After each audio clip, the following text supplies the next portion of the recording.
이 시간 오늘 우리 공동체에게 주시는 말씀을 함께 나누고자 합니다. 오늘의 말씀은 요한계시록 21장 1절부터 4절까지의 말씀인데요. 우리 한 절씩 번갈아 가면서 읽도록 하겠습니다. 요한계시록 21장 1절부터 4절까지의 말씀입니다. 또 내가 새 하늘과 새 땅을 보니 처음 하늘과 처음 땅이 없어졌고 바다도 다시 있지 않더라.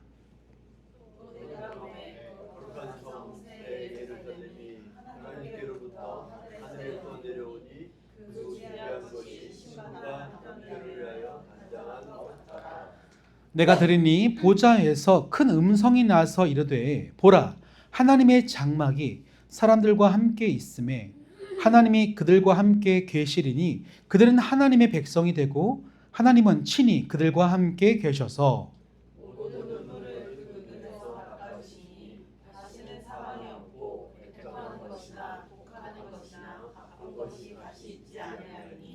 처음 것들이 다 지나갔음이로라. 아멘. 오늘은 본문을 중심으로 해서요, 미완성을 완성되게 하시는 하나님이라는 제목을 정하고 말씀 증거하도록 하겠습니다. 혹시 추우시면요 끄셔도 됩니다. 서로에게 온도 차이가 다르기 때문에 알아서 조절해 주시면 좋겠습니다. 우리는 지난주에 우리 하늘에서부터 오는 지혜가 무엇인지 함께 살펴보았습니다. 하늘의 지혜는 세상의 것과 다르죠. 세상은요 서로를 적대시하고 경쟁 상대를 삼고 악마화시키는 방법으로 이 지혜를 잘못된 방법으로 사용합니다. 하지만 하늘로부터 오는 지혜는 몇 가지 특징이 있는데 성결하고요, 화평하고 관용하며 양순하며 긍휼하고 선한 마음을 갖고 있습니다. 상대방을 향해서 편견과 거짓이 없는 마음이죠. 비로소 우리는 그때 서로 대화할 수 있는 관계가 되어집니다. 그 어떤 주제를 할지라도 하나님이 창조하신 모든 세계에 대해서 얼마든지 얘기할 수 있는 그 대화가 이 교회 안에서는 반드시 이루어져야 하는 것이지요. 우리 그런 점에서 이 시간 앞뒤 좌우를 바라보시면서 이렇게 서로 인사를 나눠볼까요? 하늘의 지혜가 가득한 당신이 되기를 축복합니다. 인사하겠습니다. 하늘의 지혜가 가득한 당신이 되기를 축복합니다. 아멘. 네, 이 하늘의 지혜를 사용하셔서 우리가 어떤 이야기든 함께 나눌 수 있는 그런 관계가 되어지기를 간절히 축복합니다. 우리는 지난주에 한 주를 살아가면서 가장 큰 이슈가 뭐였냐라고 물으신다면 대부분의 사람들은 밴쿠버에서 또 멕시코에서 벌어지는 축구 월드컵을 꼽을 것입니다. 저는 지난 체코와 함께하는 경기를 보지는 못했습니다. 왜냐하면 그 시간에 1대1이 있었거든요. 하지만 1대1 끝나고 마지막 9분 정도 시청을 했는데도 불구하고 이 결과만 봐도 이 선수들이 이기기 위해서 얼마나 많은 노력을 했다는 것을 깊이 깨달을 수가 있었습니다. 아마 여러분들 중에서는 이번 경기를 맞아서 여러 명의 사람들이 모인 곳에서 대한민국 축구팀을 응원하면서 함께 격려하는 시간을 가졌던 분들도 계시리라 믿습니다. 어떠셨습니까? 1대0으로 지고 있다가 황인범과 오현규 선수가 동점과 역전골을 터뜨릴 때 얼마나 감동받으셨습니까? 이번 월드컵을 준비하면서 한국 대표팀에 여러 가지 불안 요소가 있었기 때문에 걱정이 많았는데요. 이 귀중한 첫 승을 따낼 수 있어서 굉장히 짜릿하셨을 거라 생각을 합니다.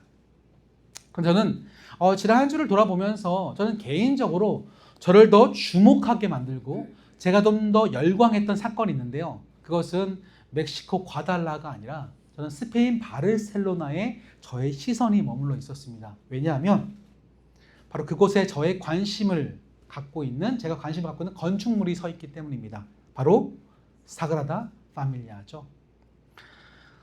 이 사그라다 파밀리아가 무려 144년 동안 지어졌습니다. 그러다가 지난 6월 10일 날 드디어 마지막 종탑을 세우고 완공이 되었습니다. 전 개인적으로 2023년도 12월 달에 저 8년간의 사역을 마친 이후에 유럽을 배낭여행할 기회가 있었는데 저 바르셀로나에 가서 이 사그라다 파밀리아를 보면서 굉장히 큰 감동을 느꼈던 경험이 있습니다. 뭐랄까요? 이 장소가 예수님의 순환과 탄생에 대한 모든 이야기가요, 정말 아름다운 문양으로 이 성당 주변 전체에 새겨져 있기 때문에 보는 이들로 하여금 또 보는 시선과 시간, 해의 위치에 따라서 느끼는 감동이 다양하기 때문에 정말 어떻게 이런 작품을 만들어낼 수 있을까 감탄을 하게 되어집니다. 또 개인적으로 이 스페인이라는 지역에 대한 내적인 친밀감이 있습니다. 뭐 아시는 분은 아시겠지만 제가 어떤 전공을 했을까요? 대학교의 전공이 스페니쉬였습니다. 그래서 그때 당시만 해도 제가 스페인어를 전공하면서 진짜 스페인을 가볼 거라는 제가 기대를 하지 못했어요. 워낙 먼 나라기도 했고 저는 스페인어에 별로 관심이 없었기 때문에 빨리 졸업해서 다른 일을 해야겠다라고 하는 그런 막연한 생각이 있었습니다. 근데 제가 진짜로 그 스페인에 가서 이런 건축물을 보니까 더 깊이 제게 막 다가오는 거예요. 감탄할 수밖에 없었습니다. 여러분, 이 사그라다 파밀리아를 처음 설계하고 건축을 시작했던 유명한 세계적인 건축가의 이름을 아십니까? 아시는 분들이 있죠? 안토니 가우디입니다. 그는요, 자연의 재료와 자연적인 선을 이용해서 건축하기로 굉장히 유명한 분이죠. 그래서 그가 건축했던 까사 밀라나 구엘공원 같은 곳을 보면요, 직선이 단 한 군데도 없습니다. 다 곡선이에요. 그가 유명한 말을 남겼죠. 자연적인 선에는 직선이 없다라는 거죠. 그렇게 아름다운 곡선과 직접 자연에서 채취한 물건들, 사물들을 가지고 이런 아름다운 건축물과 시설들을 만들어내었습니다.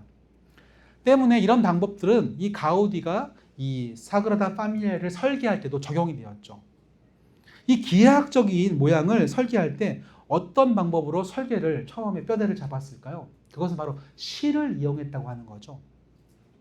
이런 나무 판자를 준비합니다. 실을 이렇게 나무 판자에다 매달아 놔요. 그럼 이렇게 실이 중력에 의해서 늘어뜨려지지 않겠습니까? 거기다 추를 답니다. 그래서 중력이 이 추에 따라서 한 지점에 모이겠죠. 이런 방식으로 실을 얽히고 설키면서 밑으로 늘어뜨렸습니다. 그러면 이 중력의 영향에 의해서 실의 모양이 한 곳에 모이게 되겠죠. 이걸 그대로 거꾸로 한 것이 이 사그라다 파밀리아의 뼈대가 된 거예요. 이것은 뭐냐면 이 엄청난 건축물의 하중을 최고로 잘 하중을 분산시키기 위해서는 이 지구가 가지고 있는 중력을 사용해서 그렇게 하면 된다고 하는 가우디의 건축 철학이 그대로 반영된 거죠.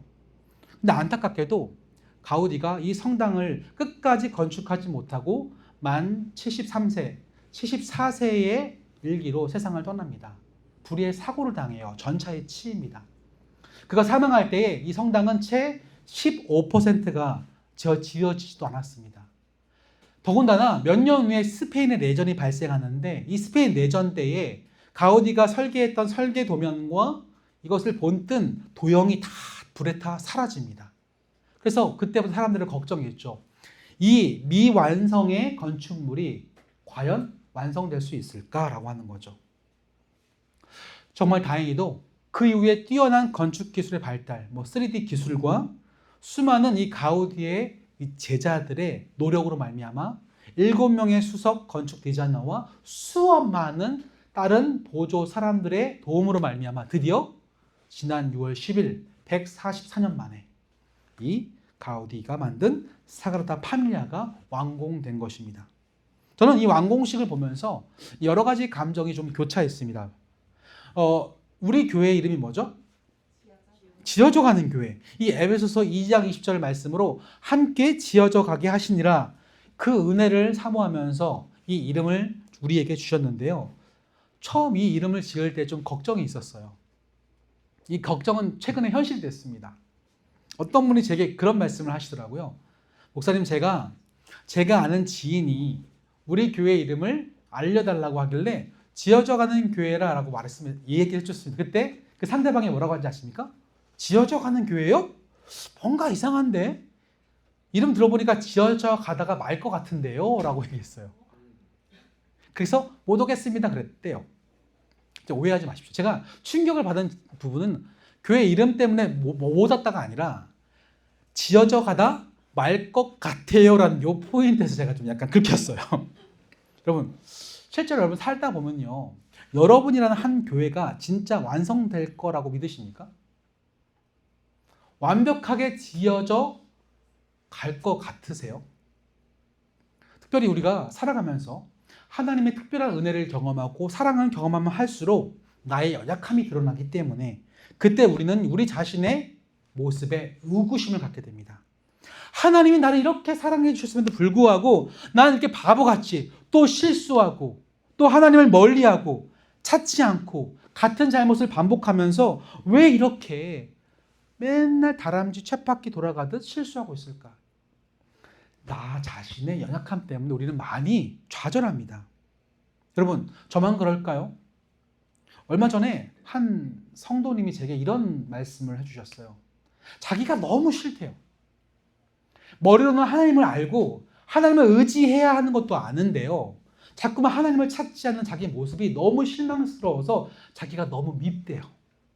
머리로는 알지만 하나님을 사랑하지 못하는 자신의 한계를 바라보면서 너무 괴로워한다는 거죠. 이때 우리가 마주하게 되는 감정은 바로 낙심입니다. 나는 안 되겠구나. 나는 지어져 가지 못하겠구나. 나는 불가능하구나. 나는 은혜에 보답도 못하는구나 라고 하는 자괴감이 우리를 깊이 무겁게 짓누릅니다. 그 대표적인 예가 사무엘하 11장에 나오는 다윗의 이야기 아닙니까? 그가 가장 인생의 정점에서 최고로 성공했을 때에 영적인 안일함에 빠져서 하나님을 저버리고 추악한 범죄를 저질렀죠. 그때 자신이 얼마나 괴로웠는지 다윗이 시편 51편에서 이렇게 말합니다. 우리 앞에를 돌아보시면서 함께 읽어볼까요? 시작. 내가 죄악 중에서 출생하였으며 어머니가 죄 중에서 나를 잉태하였나이다. 다윗은요, 자신이 정욕에 사로잡혀서 하나님을 저버리고 실수했을 때 그때서야 자신의 상태를 깨닫게 되어집니다. 내 안에 죄가 가득하구나. 나는 그 선을 행할 그 어떠한 능력 앞에서도 철저히 무기력한 존재이구나. 이런 자기 인식 앞에서 철저하게 좌절했습니다. 이런 상태를 가리켜서 기독교 철학자이며 신학자인 C.S. 루이스가 자신의 책 스크루테이프의 편지에서 이렇게 표현했습니다. 인간은요, 인간을 타락시키는 가장 좋은 방법이 있는데 그것은 점진적인 이탈, 영어로 gradual slope라고 알려져 있는 점점 세상의 재미와 세상의 쾌락으로 사소한 죄부터 저지르게 만들어서 서서히 나락가게 하는 방법이 사탄이 우리 인간을 하나님에게서 멀리 떨어뜨리게 만드는 가장 효과적인 방법이라는 거죠. 그러면서 이런 말을 책에 남겼습니다. 띄워주시면, 지옥으로 가는 가장 안전한 길은 점진적인 길이다. 갑작스러운 회전도 없고 이정표도 없고 표지판도 없는 발밑이 부드러운 원만한 경사길이다. 우리는요, 처음에는 하나님의 사랑을 경험하고 또한 그 사랑 안에 머물러 있지만 그런 우리를 향해서 사탄은 점진적으로 타협하게 만들고 점진적으로 세상의 쾌락의 재미를 맛들이게 하면서 조금씩 내려가게끔 만든다는 거죠. 그 비탈길에 쭉 천천히 내려가다 보면 맨 마지막 바닥에 뭐가 남아있냐면 바로 자기 비하. 나는 어쩔 수 없구나. 자기 혐오. 난 내가 너무나 싫어. 자기 포기. 나는 하나님의 사랑을 받을 자격이 없다라고 하는 자기 포기에 이르게 되어집니다. 그것은 이 앞에 서 있는 저도 예외는 아니죠. 제가 예수를 믿은 지 오래됐다고 해서 뭐 큰 일을 한다고 해서 이런 상황에 자유하지 않습니다. 오히려 하나님의 사랑을 크게 경험하면 경험할수록 반대로 내 자신의 연약함 때문에 좌절하는 것도 굉장히 큽니다. 저는 그래서 주일날 저녁을 굉장히 조심합니다. 여러분, 이 자리에서 예배를 드리고 함께 화목하고 교제하고 딱 집에 돌아가면요, 희한하게 싸웁니다. 누구랑? 아내랑이요. 아이들을 바라볼 때 화가 나서 더 험한 소리도 하고요. 감정이 잘 조절되지 않은 이런 일들이 항상 은혜를 받고 좋은 일들, 하나님과 함께하는 은혜를 경험한 다음에 반드시 뒤따르게 되어져요. 그래서 어떤 분들은 이렇게 말하죠. 목사님, 저 은혜 받기 두려워요. 은혜 받으면 또 은혜를 쏟아버리는 일들이 저한테 있어요. 이렇게 일어났다가 넘어지는 일들을 반복하다 보면 결국 자신이 하나님께 나아가지 못하는 그 한계 때문에 굉장히 좌절합니다. 자, 그렇다면요, 우린 여기서 빠져나올 방법이 없을까요? 하나님의 사랑과 그 사랑에 부응하지 못하는 나의 자신을 향한 한계와 실망 때문에 자신을 향한 혐오 사이에서 탈출할 수 있는 방법은 과연 없을까요? 그런 점에서 오늘 이 요한계시록 말씀을 살펴보는 것은 굉장히 의미가 있는 작업입니다. 왜냐하면 이 요한계시록에서 우리가 어떤 존재인지 마지막을 이야기하고 있기 때문에 그래요. 하지만 여러분, 요한계시록이라는 이 단어를 떠올리면 어떤 기분이 드십니까? 두렵지 않으세요? 그냥 함부로 읽으면 안 될 것 같고 잘못 읽어서 해석하면 뭔가 삼천포로 빠질 것 같은 그런 두려운 마음 없으셨습니까? 전 옛날에 그랬거든요. 그래서 일부러 요한계시록을 읽지 않은 적도 있습니다. 그런데 이 책은요, 전혀 그런 책이 아니에요. 요한계시록은요, 하나님께서 시작하신 구원의 대서사가 어떻게 마무리되어지는지 과거와 현재와 미래를 다 아울러서 우리에게 설명하고 소개하고 있습니다. 그런 점에서 요한계시록은 어떤 면에서 하나님의 눈물겨운 위로의 책이라고 부를 수가 있는 거죠. 이 요한계시록이 쓰여질 당시 초대교회 성도들은 두 가지 어려움에 직면하고 있었습니다. 첫 번째는 핍박이에요. 먹고 사는 생존의 문제로 말미암아 끊임없이 세상이 자신들을 위협하는 두려움 속에 있었습니다. 두 번째는 유혹이었습니다. 아까 말했던 것처럼 점진적인 비탈길을 내려가는 것처럼 우리가 수많은 세상의 유혹을 받아서 하나님과 가까워지기는커녕 멀어지게 만드는 일들이 그들 주변에 계속 존재하고 있었습니다. 그렇기 때문에 우리는 이 땅에 교회로 살아가면서 계속 긴장하고 걱정하고 뭔가 불편한 마음을 갖게 되는 거죠. 그런데 이것은 지극히 정상이에요. 왜냐하면 이 요한계시록 전반부를 보면요, 예수님의 말씀을 통해서 요한에게 제시되어지는 이 교회의 모습은 따라해 볼까요? 전투하는 교회. 뭐라고요? 전투하는 교회. 여전히 우리가 하나님의 법을 따라 살아가려고 하는 교회로서 우리를 대항하는 세상과 함께 전투하는, 전쟁 중인 상황에 있다고 말하는 정체성, 우리는 곧 전투하는 교회이기 때문에 이런 긴장은 굉장히 지극히 당연스러운 거라는 거죠. 때문에 우리는 끊임없이 공격받습니다. 너는 안 돼. 너는 하나님의 은혜의 하나님의 은혜의 대가를 지불하지 못해.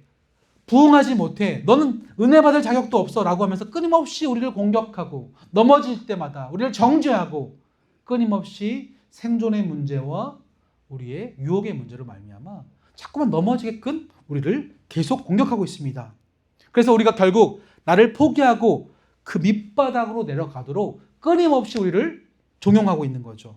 그런데 놀랍게도 그런 전투하는 교회로서 우리의 모습이 끝나는 것이 아니라 오늘 본 말씀 21장 이후를 보면요, 승리하는 교회로서의 우리의 모습 또한 하나님은 우리에게 알려주고 계세요. 중요한 건 그 전쟁에 이미 우리는 승리했다는 사실입니다. 그 얘기가 요한계시록 처음 시작하면서부터 선포됩니다. 우리 다 함께 요한계시록 1장 17절과 18절 한 절씩 번갈아 가며 읽어볼까요? 제가 먼저 읽겠습니다.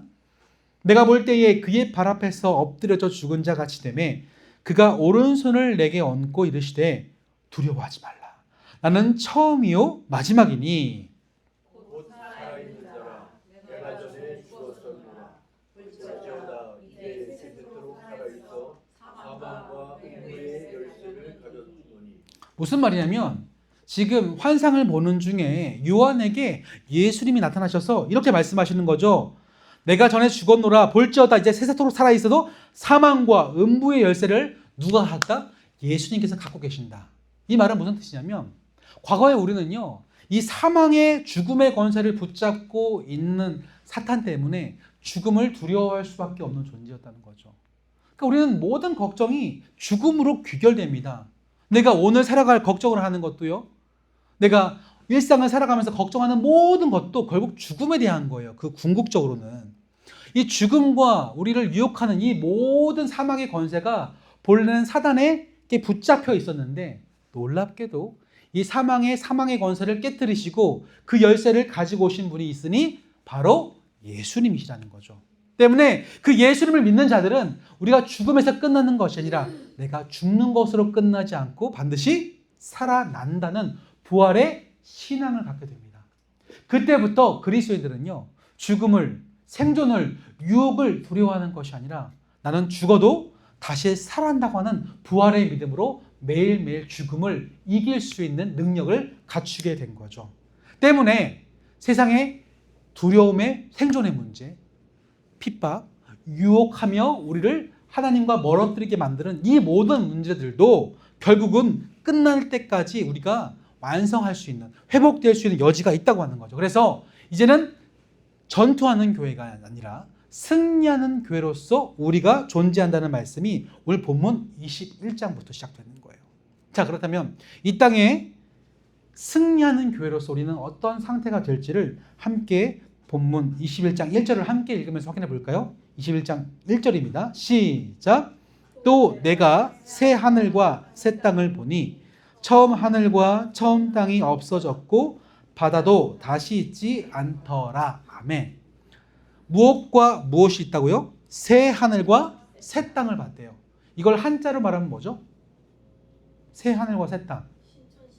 신천신지. 어디서 많이 들어본 표현 아닙니까? 신천지. 이단들은요, 좋은 거 다 갖다 써요. 원래 신천지라는 말은 되게 좋은 거예요. 하나님께서 이 땅을 완성시키실 때 우리에게 허락되어지는 그 상태가 새 하늘과 새 땅, 신천지입니다. 근데 여기서 말하는 이 새롭다라는 새라는 단어가요, 조금 특별해요. 자, 생각해 볼까요? 이 헬라어, 이 신약 성경에 쓰여진 헬라어에는요, 새롭다라는 형용사가 두 가지가 있습니다. 하나는 네오스라는 형용사가 있고 하나는 카이노스라는 형용사가 있어요. 둘 다 새롭다는 뜻이에요. 그런데 뜻은 정반대입니다. 이 네오스라는 새롭다는요, 아예 없던 무에서 유가 창조되었을 때에 새로울 때 네오스를 쓰고요. 두 번째 카이노스라는 형용사는 원래 있는 것이었는데 그 원래 있던 이것이 본질적으로 회복되어지고 질적으로 새로워질 때 카이노스를 써요. 여기서는 어떤 것은 1번일까요? 2번일까요? 2번입니다. 원래 있던 것이 본질적으로 회복되어서 새로워졌다고. 그것이 새로운 땅과 새로운 하늘이라고 표현되어 있어요. 제가 예를 들어 설명해 볼까요? 여러분이 큰맘 먹고 핸드폰을 샀어요. 셀폰을. 아이폰 17 프로 맥스를 샀습니다. 박스를 딱 열어서 딱 봐요. 새 거죠. 이때는 이걸 네오스라고 불러요. 완전 새 거. 그런데 이 폰도 쓰다 보면요, 떨어뜨리기도 하고 깨지기도 하고 OS가 뒤엉켜서 어플리케이션이 막 깔려 있으면서 제 기능을 잘 발휘하지 못할 때가 있습니다. 그때 어떻게 하죠? 전문가에게 맡겨서 수리를 하죠. 그럴 때 카이노스라고 부르는 거예요. 다시 말하면 이 땅에 예수님이 다시 오셨을 때에 새로운 땅과 새로운 하늘이 임한다는 것은 처음부터 완전히 그냥 없던 것이 있는 게 아니라 원래 창세기에서 창조하신 하나님의 나라가 그 땅과 그 하늘이 본래의 기능과 본래의 역할을 회복해서 본질적으로 새롭게 회복되었다라는 것을 가리켜요. 다시 말하면 과거에는 이 땅의 모든 피조물들이 하나님께 영광 돌리지 못하고 자신에게 영광 돌리며 하나님을 이름을 찬양하는 데 쓰이지 못했다면 앞으로 올 새 하늘과 새 땅에서는 오직 하나님만 찬양하며 그분에만 영광 높여드리는 그 본질이 회복된다는 그런 의미죠. 피조물이 진정한 피조물답게 되어집니다. 이렇게 새 하늘과 새 땅이 우리에게 주어질 텐데 놀랍게도 하늘과 땅은 있는데 뭐가 없어요? 바다는 없대요. 무슨 말일까요 이게? 바다는 없다. 수영 못해요 그러면? 자, 바다라고 하는 이미지가 가지고 있는 상징성이 있습니다. 신구약 성경을 쭉 읽어보면요, 성경 속에서 바다라는 이미지는 공포와 혼돈과 두려움의 대상이에요. 그래서 요한계시록 말씀 읽어보면요, 이 세상을 어지럽히는 용이라는 상징하는 동물도 바다에서 올라옵니다. 그래서 바다는 두려운 존재예요. 그런데 이 바다가 물로 덮여지는 사건이 있습니다. 이사야서 말씀도 그렇고 하박국 말씀도 2장에서 나오는데 찬양에 이 가사가 있어요. 혹시 이 찬양 아십니까? 물이 바다 덮음같이. 이상하다고 안 느껴보셨어요? 어떻게 물이 바다를 덮습니까? 우리 흔한 상식으로는 물이 커요, 바다가 커요? 바다가 크죠. 근데 성경은요, 그 어마어마한 바다를 물이 덮는데요. 이게 무슨 말이냐면 어떤 크기의 문제가 아니라 혼돈과 무질서와 두려움의 상징인 이 바다를 생명수 되신 예수 그리스도 그분의 통치로 말미암아 하나님께 영광을 돌리는 회복함이 물이 바다를 덮은 같이라는 상징성으로 표현된다는 거죠. 다시 말하면 우리 가운데 임할 새 하늘과 새 땅은 더 이상 하나님을 저주하고 하나님을 부정하고 하나님에 대적하는 시대가 아니라 그 하나님께 온전히 영광 높여드리는 회복함이 일어날 텐데, 그것이 바다는 더 이상 없는 거죠. 무질서도 없고 혼란도 없고 두려움도 없는 온전한 평화의 세상으로 이 땅에 임할 거라고 지금 성경에서 바다가 없다고 표현하고 있는 거죠. 자, 놀랍게도 이렇게 회복되는 승리하는 교회의 모습이 2절에서는요 결혼식의 이미지로 묘사되고 있습니다. 함께 2절 말씀 읽어볼까요? 시작. 또 내가 봄에 거룩한 성 새 예루살렘이 하나님께로부터 하늘에서 내려오니 그 준비한 것이 신부가 남편을 위하여 단장한 것 같더라. 아멘. 우리 인간은요 본인들이 좋은 세상을 만들기 위해서 최선의 노력을 다합니다. 근데 유사 이래로 역사상 그 어떤 인간의 노력도 좋은 세상을 만들지 못했어요. 다시 말하면 창세기에 나오는 바벨탑이 지금도 끊임없이 만들어지고 있습니다. 인간은 자신의 노력과 힘을 다해서 하늘에 닿기 위한 탑을 쌓지만 그 탑은 하나님의 영광을 높여주지 못해요. 그래서 그 땅에는 하나님의 나라가 임할 수 없습니다. 그 어떤 인간의 노력으로도. 근데 하나님의 새 하늘과 새 땅, 그 나라는 인간이 만들어가는 게 아니라 어디서부터 내려온다고요? 하늘로부터, 저 위로부터 하나님께로부터 내려온다고 우리에게 말씀하는 거죠. 다시 말하면 하나님이 만들어 가실 세상은 인간의 생각과 인간의 노력이 아니라 이 땅에 보내주신 하늘로부터 오신 예수 그리스도로 말미암아 그분을 통해 이루어진 사랑과 공의라는 법칙으로 이 땅에 주어진다는 거죠. 중요한 건 그 나라가 오기까지 이 땅의 교회들은 준비하고 있어야 돼요. 누구처럼? 신랑을 맞이할 신부처럼 단장을 하고 그분께서 이 땅에 다시 오실 그날을 준비하고 있어야 된다. 이 결혼식을 맞이하는 신부의 모습으로 묘사하고 있는 겁니다. 때문에 결국 결론은 이 땅에 지금 우리 교회들은 전투 중이고 전쟁 중이고 그래 긴장이 있고 두려움이 있고 실패가 있지만 앞으로 이 땅에 임할 승리하는 교회는 눈물도 없고 고통도 없고 하나님께서 지금 우리 가운데 함께 하시는 게 완벽해지기 때문에 더 이상 두려움이 없는 그 승리하는 교회가 될 거라고 오늘 이 21장에서 우리에게 말씀하고 있는 거죠. 자, 그렇다면 사랑하는 성도 여러분, 지금을 살아가는 저와 여러분에게 이 말씀을 통해서 오늘 우리에게 주시는 그 하나님의 그 마음, 그 심정은 과연 무엇일까요? 아마 이제 앞으로 또 한 주를 살아가시면서 여러분들은 교회로서 무수한 도전과 실패를 경험하실 겁니다. 저도 지난주 살아가면서 특별히 아이들과 함께 하면서 제 자신의 연약함을 많이 보게 돼요. 내가 이 가정을 하나님의 나라로 만들어 가고자 하는 책임을 진 사람인데 제 안에서 하나님의 온유한 성품을 담지 못하고 아이들 앞에서 공격적이거나 나의 가지고 있는 힘을 사용해서 찍어 누르거나 온유한 마음으로 설득하고 사랑하기보다 아이들 위해 군림하려고 하는 저의 힘의 그런 본능들을 보게 되어집니다. 그 본능들은 세상을 살아가면서 이 위기 상황 속에서 더 발현되죠. 우리가 뭔가 한정된 재화를 얻기 위해서 얼마나 서로 투쟁하고 경쟁합니까? 내가 조금 손해보는 일이 있으면 참지 못해요. 그게 운전에서든 일자리에서든 직장 동료 간의 관계이든 조금만 나를 건들고 내 마음을 속상하게 하면요 배로 갚아주고 싶은 게 바로 우리의 모습입니다. 그런 유혹과 도전이 우리 앞에 놓여져 있죠. 그래서 우리는 신앙인으로서 그리스도인으로서 날마다 긴장 상태에 있을 수밖에 없어요. 그럴 때마다 실패할 때마다 얼마나 좌절합니까?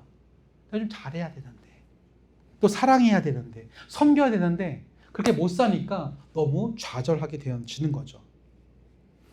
생각해 보세요. 설계도가 없었고요.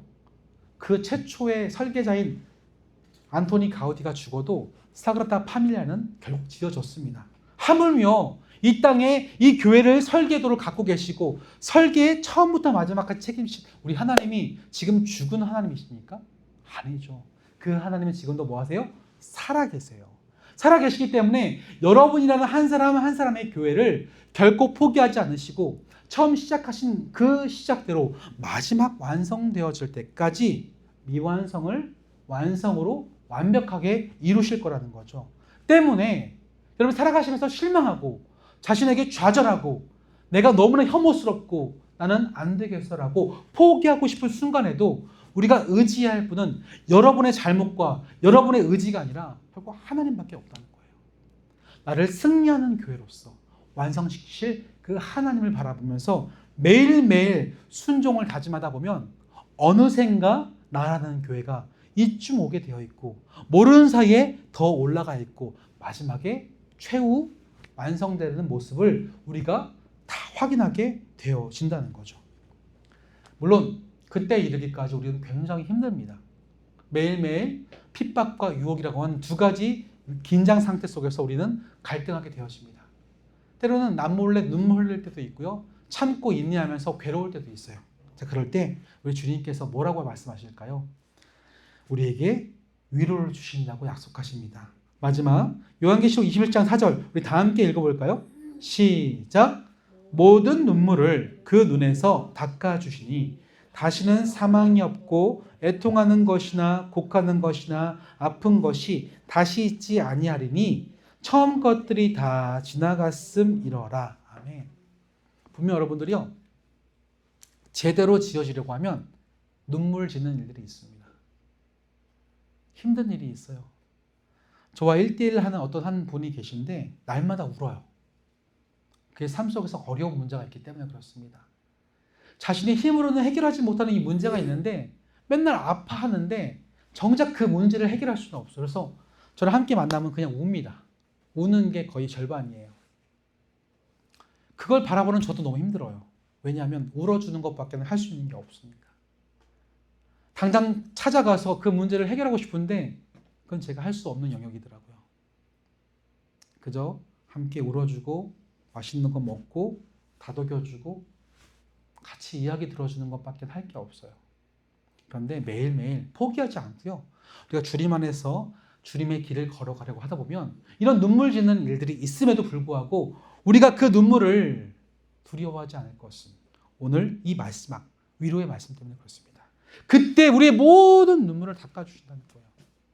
우리가 유혹을 떨쳐내고요. 핍박을 이겨내기 위해서 남몰래 흘렸던 눈물과 고통과 어려움들을 주님께서 다 계수하고 계신다. 세어보고 계신다는 거죠. 그래서 그 눈물에, 그 슬픔에, 그 어려움을 다독이시고 위로해 주시는 때가 반드시 있기 때문에 지금도 이 말씀을 통해서 우리에게 위로하십니다. 포기하지 마. 실망스럽더라도, 완성되지 않았을지라도, 부족해 보일지라도, 좌절할지라도, 네 자신에게 너무너무너무 속상할지라도 포기하지 마. 라고 주님께서는 지금도 저와 여러분에게 말씀하고 계십니다. 사랑하는 성도 여러분, 한 주간 살아가시면서 완벽하고자 하지만 완벽할 수 없을 거예요. 또 실망스러우실 거예요. 그때마다 오늘 주신 이 말씀을 기억하시면서 나를 반드시 뭐 하실 것이다? 완성하실 것이다. 이 말씀이 저와 여러분의 무너져가는 삶을 다시 한번 일으키는 굳건한 약속의 말씀 되어지기를 주님의 이름으로 간절히 축원합니다. 아멘. 우리 이 시간 말씀을 정리하면서 함께 좀 기도해 볼까요? 지난 한 주 살아가면서 속상했던 여러분의 삶의 모습을 좀 생각해 보세요. 마음이 막 속상하잖아요. 낙심되잖아요. 또 포기하고 싶잖아요. 내가 교회 나오는 게 무슨 의미가 있을까? 일들 하면서 여기 살아가는 것이 무슨 의미가 있을까? 자꾸 반복되는 실패와 나의 연약함 때문에 나는 안 된다. 나는 못하는구나 라고 다 내려놓고 싶습니다. 하지만 그런 우리가 끝까지 우리를 붙드시고 완성하시는 하나님을 바라볼 때 다시 일어나게 될 줄로 믿습니다. 끝까지 그 하나님을 신뢰하게 해달라고 첫 번째로 기도하시고요. 두 번째로 여러분 지금 지어져가는 과정 속에 있습니다. 절대로 완성될 수는 없어요. 언제 완성되죠? 주님께서 다시 이 땅에 오시는 그날에. 때문에 우리에게 필요한 건 소망이에요. 소망을 잃어버리면 안 됩니다. 나는 할 수도 없지만 주님은 하실 것이다. 그 소망을 바라보고 오늘도 묵묵히 여러분의 가정을 지켜가시고요. 경제를 붙들고 계시고요. 내 감정을 주님께 맡겨드리고요. 내가 여전히 공사 중인 나의 허물을 인정하고 주님께서 나의 무너진 기초를 다시 세워주시기를 함께 기도하시면 좋겠습니다. 세 번째로 여러분 남몰래 흘리는 눈물들이 있을 거예요. 사랑하는 배우자에게도 말하지 못하는 나만의 문제들 있지 않습니까? 내 내면의 어두움과 두려움, 자신감 없음, 걱정과 근심. 그런 가운데서 주님을 따라 살아가려고 하는 게 참 괴롭죠. 어렵죠. 세상을 살아가면서 도전이 되기 때문에 그렇습니다. 근데 그때 흘리는 눈물은요, 결코 그냥 헛되이 떨어지지 않습니다. 주님께서 반드시 여러분들을 위로해 주실 거예요. 그 위로하실 그때를 기다리며 오늘을 살아가게 해달라고. 함께 우리 세 가지 붙들고 함께 주시는 마음 붙잡고 소리내서 통성으로 기도하시겠습니다. 하나님 감사합니다. 오늘 주님 귀한 말씀을 통해서 지어져가는 교회로서 오늘도 조금씩 완성을 향해 나아가는 나의 삶을 들여다보게 하심에 감사합니다. 하지만 하나님 솔직히 너무 실망스러울 때가 많습니다. 하나님을 사랑한다고 하지만 동시에 하나님께 쓰임도 받고 그 사랑과 은혜를 경험하지만 때론 나의 삶에 유혹과 핍박이 찾아올 때마다 또 더 돌아가게 되고 옛 모습으로 옛 습관으로 다시 한번 회귀하게 되어지고 잘 하다가 넘어질 때도 많고 다 포기하고 싶어서 그냥 주저앉아 있을 때도 있습니다. 그럴 때마다 내 자신이 얼마나 속상하고 밉습니까? 왜 어제는 잘했지만 오늘은 주님을 닮아가지 못하고 이렇게 주저앉아 있는지 너무나 못마땅해서 그냥 다 포기하고 싶고 내려놓고 싶을 때가 있습니다. 그럴 때 다시 한번 끝까지 하나님을 신뢰할 수 있도록 하나님 도와주시옵소서. 특별히 반복되어지는 연약함과 실패 때문에 포기하지 않도록 나는 안 된다고 외치는 사탄의 정죄 앞에서 귀를 닫게 하시고 너는 나에게 특별한 존재다. 내가 너를 사랑한다. 너는 내가 가장 소중하게 여긴다고 하는 특별한 존재로 부르시는 예수님의 음성만에 귀를 기울일 수 있도록 도와주시옵소서. 동시에 하나님 그 과정 속에서 지어져가는 형태 그 시간이 있기 때문에 우리가 그 소망을 잃지 않았으면 좋겠습니다. 내 삶과 내 가정, 교회가 여전히 공사 중임을 깨닫고 완벽한 것은 나중에 임하고 완벽하게 임할 것을 기대하면서 오늘의 소망을 잃지 않도록 도와주옵소서. 조급하지 않게 도와주시고 낙심하지 않게 도와주시고 때론 지어져가는 과정 속에서 먼지가 나고 소음이 있고 좀 정신없는 상황이 있다 할지라도 끝까지 그 건축의 완성까지 책임지시는 그 하나님 친히 설계하시고 이끌어가시는 과정을 신뢰하면서 인내와 순종으로 오늘의 길을 걸어갈 수 있도록 도와주시옵소서. 마지막으로 하나님 내 눈물이 있습니다. 지어져가는 과정 속에서 어려움이 있습니다. 남부르고 가장 가까운 사람이라 할지라도 헤아리지 못하는 어려움들이 있습니다. 이 눈물 닦아주실 주님을 바라보고 인내할 수 있도록 도와주시옵소서. 지금 삶의 여러 가지 문제 때문에 생업을 걱정하고 내일의 일들을 염려하고 또한 아버지 하나님 내 자신의 부족한 모습 때문에 또 넘어질 것 같은 나의 자신의 불안함 때문에 내 자신을 혐오하고 있다 할지라도 끝까지 내 눈물 붙들어 주시고 닦아 주실 주님을 바라보면서 오늘을 살아가도록 지금의 최선을 다하도록 인도하여 주시옵소서.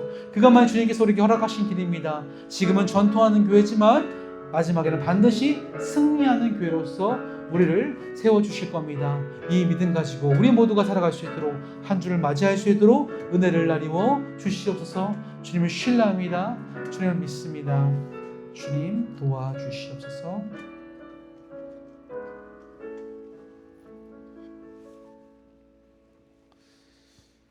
하나님, 우리가 주님께서 나를 부르실 때에는 그 어떤 조건도 또한 내가 아직 이미 죄인되었을 때부터 그리스도를 내게 보내주시는 그 사랑으로 나를 사랑해 주심에 감사합니다.